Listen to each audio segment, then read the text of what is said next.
When you think of the biggest disappointment in gaming, what comes to mind? Is it the terrible release of the day before? Is it the absolutely dreadful release of Skull and Bones? Or is it the absolutely abominable initial release of Cyberpunk? Well, for me, it is Overwatch 2 and its PvE. For those unfamiliar, the community of Overwatch has had a huge back and forth with Blizzard, the developers of Overwatch, for years regarding the PvE and the content that was promised to come to it. But it's so much more than that, and I've spent the past few hours thoroughly researching the entire history of Overwatch 2 and its PvE. So stick around to find out why it is truly the biggest disappointment in all of gaming. But that begs the question, where did it all begin? In 2019, Blizzard held their annual conference, BlizzCon, in November, and this is when they teased and announced Overwatch 2 via a cinematic trailer.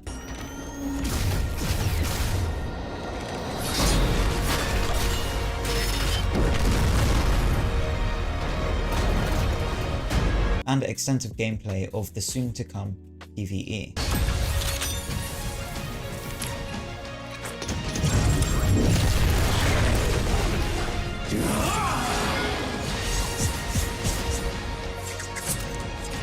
Hey, chill out!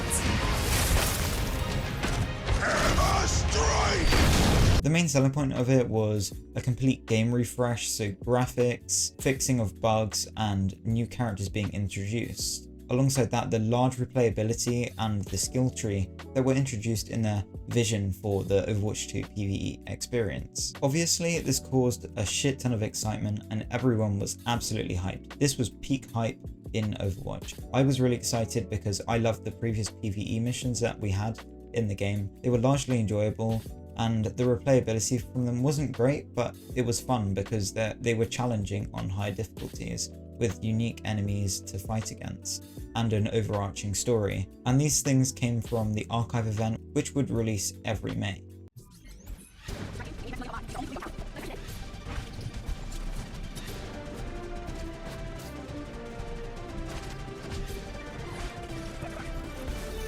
But with everything riding so high, that really does beg the question, where the hell did it go wrong? So, after the announcement in 2019, everyone was so damn hyped. But then Blizzard told us that they were shifting their efforts to be more focused on Overwatch 2 and this huge vision for their PvE. So this resulted in a content drought for 3 years from 2019 to 2022, where we only got one new character, which is Echo, and we got 2 maps. They weren't even in the regular playlist, they were deathmatch maps. And alongside this came very minimal balancing for the meta, which at the time was really annoying to play against. It was a ton of stunning and crowd control. It was really unfun to play as when playing the tank role.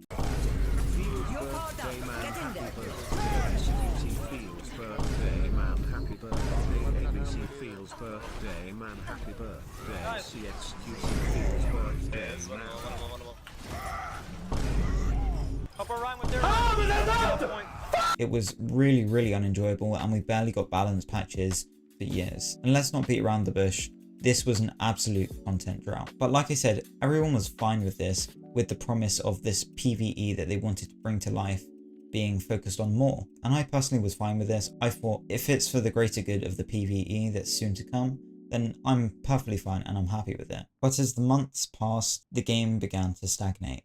The player count dropped and there was no new fresh content. There was no new skins, even in the event releases. They were just reskins, which was truly sucky. And this was all worsened by the announcement of the lead director of Overwatch, Jeff Kaplan. What is up, everyone? This is Jeff from the Overwatch team. My name is Jeff. I'm one of the guys from the Overwatch team. This is Jeff. I'm one of the guys from the Overwatch team. This is Jeff from the Overwatch team. My name is Jeff. I'm from the Overwatch development team. My name is Jeff. I'm one of the developers on the Overwatch team. My name is Jeff from the Overwatch team. I'm Jeff from the Overwatch team. I'm Jeff from the Overwatch team. I'm Jeff from the Overwatch team. I'm Jeff from the Overwatch team. I'm Jeff from the Overwatch team. I'm Jeff from the Overwatch team. I'm Jeff from the Overwatch team. I'm Jeff from the Overwatch team. So I'm Jeff from the Overwatch team. This is Jeff from the Overwatch team. I'm Jeff from the Overwatch team. This is Jeff here with another developer update. I'm Jeff from the Overwatch team. I'm Jeff from the Overwatch team. I'm Jeff from the Overwatch team. This is Jeff from the Overwatch team. I'm Jeff from the Overwatch team. This is Jeff from the Overwatch team. I'm Jeff from the Overwatch team. This is Jeff from the Overwatch team. This is Jeff from the Overwatch team. I'm Jeff from the Overwatch team. This is Jeff from the Overwatch team. Leaving in 2021. It's generally believed that Jeff Kaplan left as a result of not wanting to be part of the new monetization that was coming in Overwatch 2, which was the free-to-play model and the battle pass system, as well as the live service shop, very similar to games such as Fortnite. But when did this content drought end? We had no news regarding Overwatch 2 for months and months on end.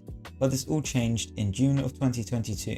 Blizzard, out of nowhere, suddenly announced that Overwatch 2 would release in early access on October 4th for free for everyone to play. but this came at a compromise. The PvE part of the game would not release until the full release of the game.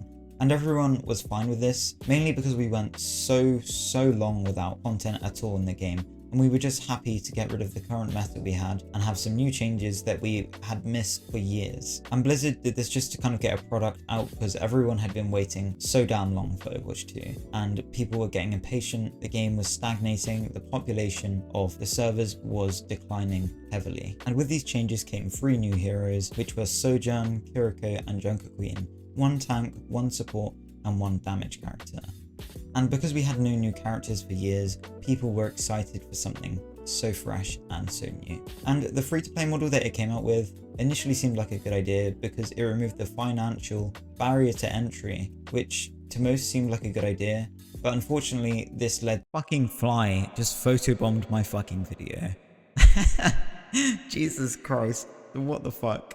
Thank you, Fly. You made me stutter and interrupt my video, thank you. The removal of loot boxes and the introduction of the battle pass system and the live service shop, as previously mentioned. But for the most part, it seemed like a good thing. So with everything going so well and riding high, what happened? What went wrong? And why is it different now? In the past year, Aaron Keller, the new lead director of the Overwatch team, and a fellow dev, Jared Neas, have talked about the fact that they have tried to shift their focus from PvE to PvP to support a more live service model, since it's a lot more sustainable than the original idea of Overwatch 2's PvE. This eventually led to them mentioning the fact that they decided to shift their focuses to PvP months before the early access release of Overwatch 2. And then the insult to injury was Jared Neas coming out and saying this. With another difficult choice. Do we continue to pour all that effort into PvE, hoping that we can land it at some point in the future? Or do we stick with this set of values that we've aligned on and focus on the live game and focus on serving all of you?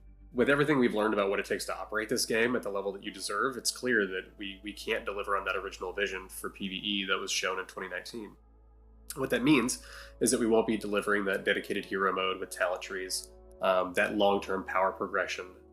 Those things just aren't in our plans anymore. In short, they effectively had to roll back their ambitions, which effectively means that we would not get the original vision of the Overwatch 2 PvE, and that they would have to scale it back and scale it down. And this consequently caused so much anger, upset and disappointment in the Overwatch community. Many people asked the question, what were they doing with all this time if they still hadn't completed the PvE? And that is a perfectly good question to ask, because we went years and years without any changes in the meta, any new characters or any new major maps that would release. And people started saying Overwatch 2 was effectively not even worth the 2 in the title, because it was effectively the same game, just with the balance patches that we would have had in those years left without updates, alongside the removal of loot boxes and the introduction of the shop. So people started calling it the shop update, which is kind of humorous to me, but it's a sad truth. It's a sad truth, and it's also kind of a funny one, because we'd been given the old bait and switch by Blizzard, of course. Then in August of 2023, we got the first taste of the new scaled down PvE of Overwatch 2.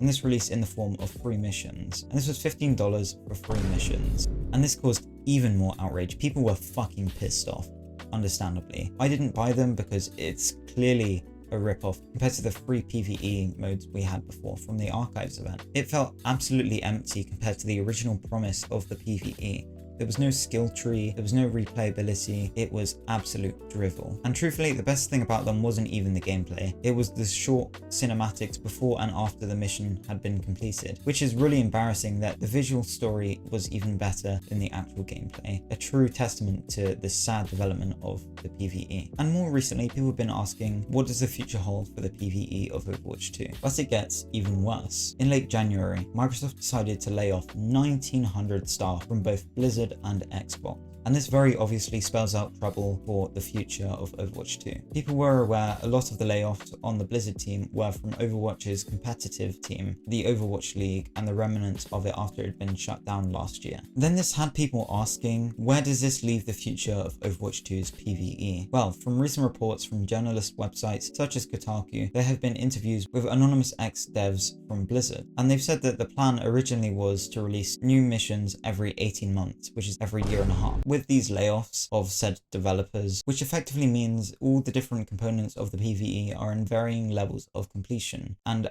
supposedly they are being left to stagnate with no foreseeable release in the future. And this is apparently as a result of the higher ups and ensuring Blizzard levels of quality, which is referring to the slogan of Blizzard that their quality is Blizzard level, which I suppose is meant to imply it's meant to be good. So has it gotten better? And the answer is no. The PvE is effectively cancelled, and that is why Overwatch 2 and its PvE is the biggest letdown in all of gaming. And if you want to see me talk about more disappointments in gaming, then click this video about Ark and see why it is also a huge disappointment in gaming. But thanks for watching.